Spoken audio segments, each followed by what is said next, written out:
भक्ति भारत में आपका स्वागत है। अगर आपको वीडियो पसंद आए तो इसे लाइक करें, शेयर करें और ऐसे और भी भक्ति वीडियो देखने के लिए सब्सक्राइब करें। दुर्गा सप्तशती पहला अध्याय। महर्षि का राजा सूरत और समाधि को देवी की महिमा बताना। महर्षि मार्कंडेय जी बोले, सूर्य के पुत्र साविणी की उत्पत्ति की कथा विस्तार पूर्वक कहता हूँ, सुनो। साविणी महामाया की कृपा से जिस प्रकार मनवंतर के स्वामी हुए उसका हाल भी सुनो।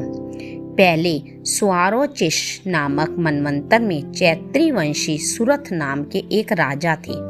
सारी पृथ्वी पर उनका राज्य था।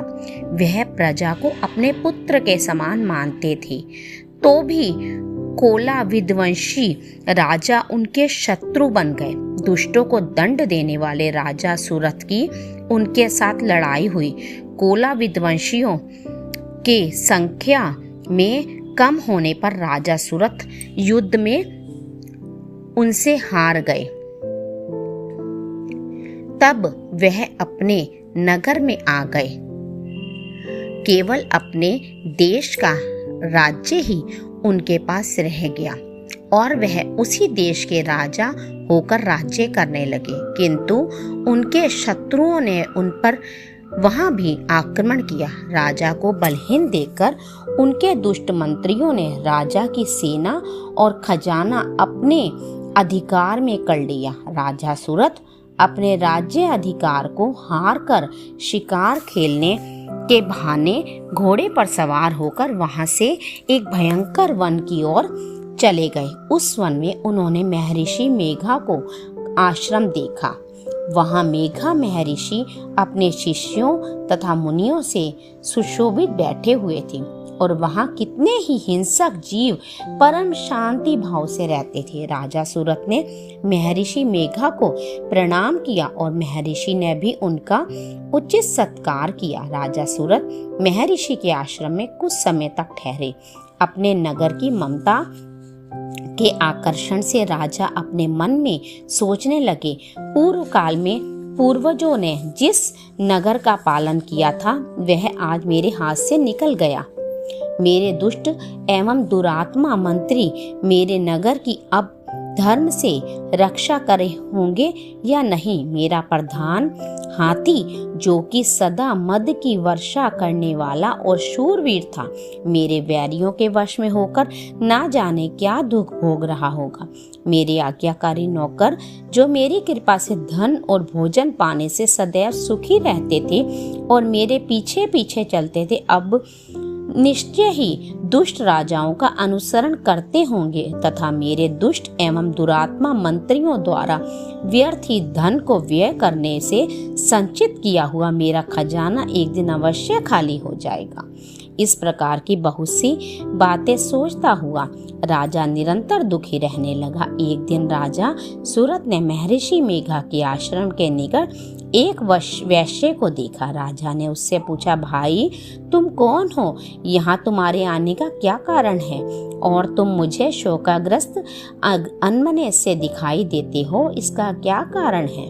राजा के यह नर्म वचन सुनकर वैश्य ने महाराज सूरत को प्रणाम करके कहा। वैश्य बोला, राजन, मेरा नाम समाधि है। मैं धनियों के कुल में उत्पन्न हुआ एक वैश्य हूँ। मेरे दुष्ट स्त्री पुत्र आदिकों ने लोभ से मेरा सब धन छीन लिया है और मुझे घर से निकाल दिया है। मैं इस तरह से दुखी होकर इस वन में चला आया हूँ और यहाँ रहता हुआ मैं इस बात को भी नहीं जानता कि अब मेरा घर में इस समय अब कुशल है या नहीं।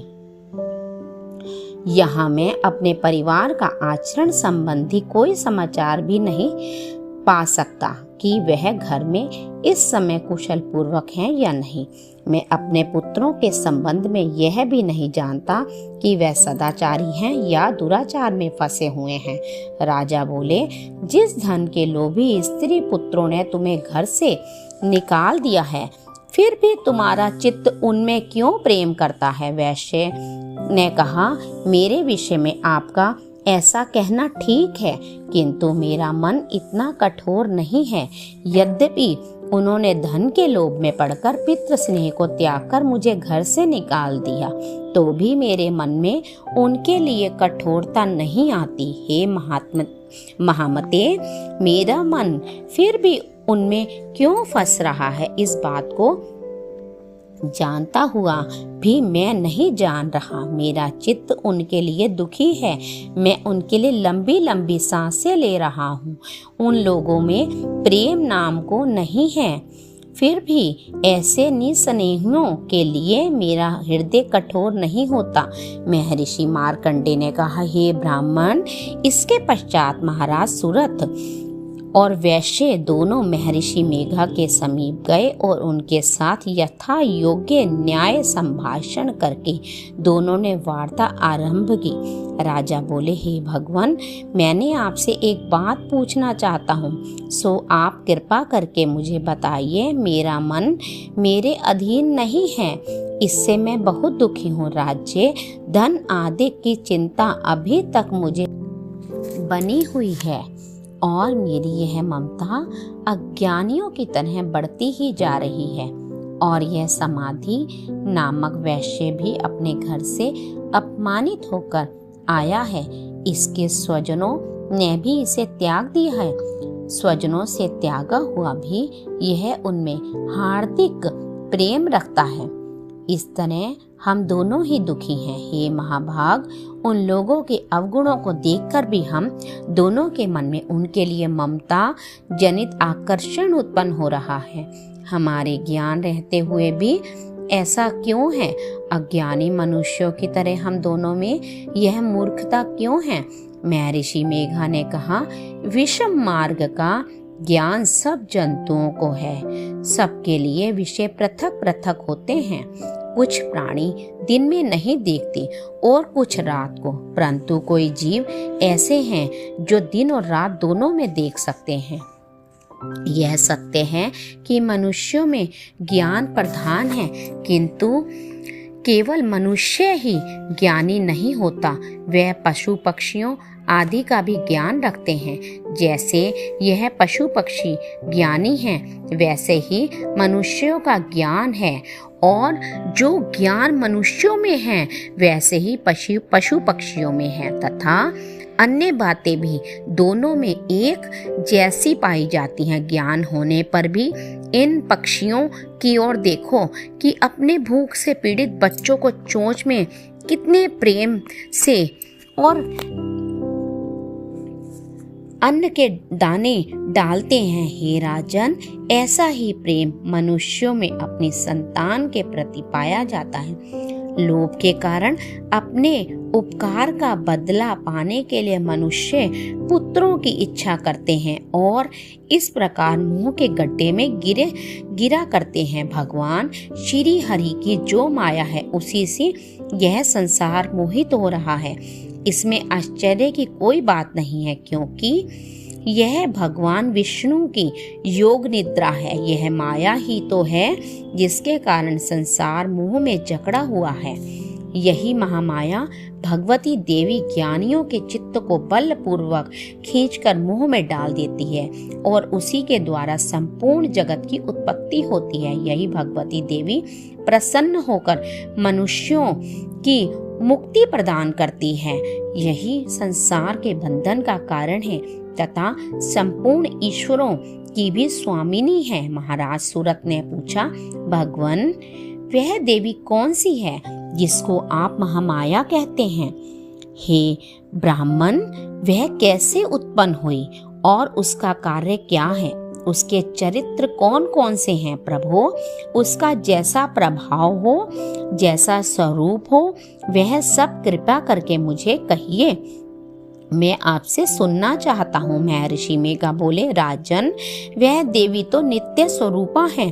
उसके द्वारा यह संसार रचा गया है, तब भी उसकी उत्पत्ति अनेक प्रकार से होती है। वह सब आप मुझसे सुनो।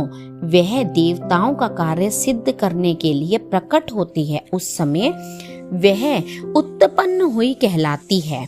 संसार को जलमय करके जब भगवान विष्णु योग निद्रा का आश्रय लेकर शेष शैया पर सो जाते हैं, तब मधु कैंटब नाम के 2 असुर उनके कानों के मैल से प्रकट हुए और वह श्री ब्रह्मा जी को मारने के लिए तैयार हो गए।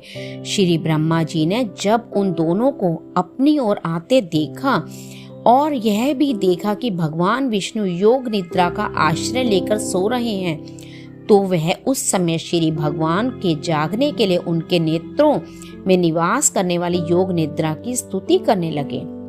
श्री ब्रह्मा जी ने कहा, हे देवी, तुम्ही स्वाहा, तुम्ही स्वधा और तुम्ही वष्टकार हो।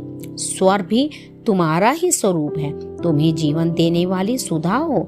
नित्य अक्षर प्रणव ने आकार उकार मकार इन तीनों में माताओं के रूप में तुम ही स्थित हो। इनके अतिरिक्त जो बिंदु पथ अर्ध मात्रा जिसका की विशेष रूप से उच्चारण नहीं किया जाता, हे देवी, वह भी तुम ही हो। हे देवी संध्या, सावित्री तथा परम जननी तुम ही हो। तुम इस विश्व को धारण करने वाली हो। तुमने ही इस जगत की रचना की है और तुम ही इस जगत का पालन करने वाली हो और तुम ही कल्प के अंत में सबको भक्षण करने वाली हो। हे देवी, जगत की उत्पत्ति के समय तुम सृष्टि रूपा होती हो, पालन काल में स्थित रूपा हो और कल्प के अंत में संहार रूप धारण कर लेती हो। तुम ही महाविद्या, महामाया, महामेघा, महारात्रि और मोहरात्रि हो। हे श्री ईश्वरी और बोध स्वरूपा बुद्धि भी तुम ही हो। लज्जा, पुष्टि, तुष्टि, शांति और क्षमा भी तुम ही हो। तुम खड़ग धारिणी, शूल धारिणी, घोर रूपा तथा गदा, चक्र, शंख और धनुष के धारण करने वाली हो। बाण, भुषुंडी और परिध यह भी तुम्हारे ही अस्त्र हैं। तुम सौम्य और सौमत्यर हो। यही नहीं बल्कि जितनी भी सौम्य तथा सुंदर वस्तुएं इस संसार में हैं, उन सबसे बढ़कर तुम ही हो। पर और अपर सबसे पर रहने वाली सुंदर तुम ही हो। हे स्वरूपे देवी, जो भी सत असत पदार्थ हैं और उनमें जो शक्ति है वह तुम ही हो। ऐसी अवस्था में भला तुम्हारी स्तुति कौन कर सकता है। इस संसार की सृष्टि, पालन और संहार करने वाले जो भगवान हैं, उनको भी जब तुमने निद्रा के वशीभूत कर दिया है, तो फिर तुम्हारी स्तुति कौन कर सकता है। मुझे भगवान विष्णु तथा भगवान शंकर को शरीर धारण कराने वाली तुम ही हो। तुम्हारी स्तुति करने की शक्ति किसमें है। हे देवी, तुम तो अपने इन उदार प्रभावों के कारण ही प्रशंसनीय हो। मधु और कैंटव जो भयंकर असुर हैं, इन्हें तो मुंह में डाल दो और श्री हरि भगवान विष्णु को भी जल्दी जगा दो और इनको मार डालने की बुद्धि भी उत्पन्न कर दो। महर्षि मेघा बोले, हे राजन, जब ब्रह्मा जी ने देवी से इस प्रकार स्तुति करके भगवान को जगाने और मधु कैंटव को मारने के लिए कहा, तो भगवान श्री विष्णु के नेत्र, मुख, नासिका, बाहु, हृदय और वक्षस्थल से निकल श्री ब्रह्मा जी के सामने खड़ी हो गई। उनका ऐसा करना था कि भगवान श्री हरि तुरंत जाग उठे और दोनों असुरों को देखा, जो कि अत्यंत बलवान तथा पराक्रमी थे और मारे क्रोध के, जिनके नेत्र लाल हो रहे थे और जो ब्रह्मा जी को वध करने के लिए तैयार थे। तब क्रुद्ध हो उन दोनों दुरात्मा असुरों के साथ भगवान श्री हरि पूरे 5000 वर्ष तक लड़ते रहे। एक तो वह अत्यंत बलवान और पराक्रमी थे, दूसरे महामाया ने भी उन्हें मोह में डाल रखा था। अतः वह श्री भगवान से कहने लगे, हम दोनों तुम्हें वीरता से अत्यंत प्रसन्न हैं। तुम हमसे कोई वर मांगो। भगवान ने कहा, यदि तुम मुझ पर प्रसन्न हो तो अब तुम मेरे हाथों से मर जाओ। बस इतना सा ही वर मैं तुमसे मांगता हूँ। यहाँ दूसरे वर से क्या प्रयोजन है। महर्षि मेघा बोले, इस तरह से जब वह धोखे में आ गए और दोनों अपने चारों ओर से जल ही जल देखा, तो भगवान श्री हरि से कहने लगे, जहाँ पर जल ना हो, सूखी जमीन हो, उसी जगह हमारा वध कीजिए। महर्षि मेघा कहते हैं, तथास्तु कहकर भगवान श्री हरि ने उन दोनों को अपनी जांघ पर लेटाकर उन दोनों के सिर काट दिए। इस तरह से यह देवी श्री ब्रह्मा जी की स्तुति करने पर प्रकट हुई। अब तुमसे उनके प्रभाव का वर्णन कहता हूँ, सुनो।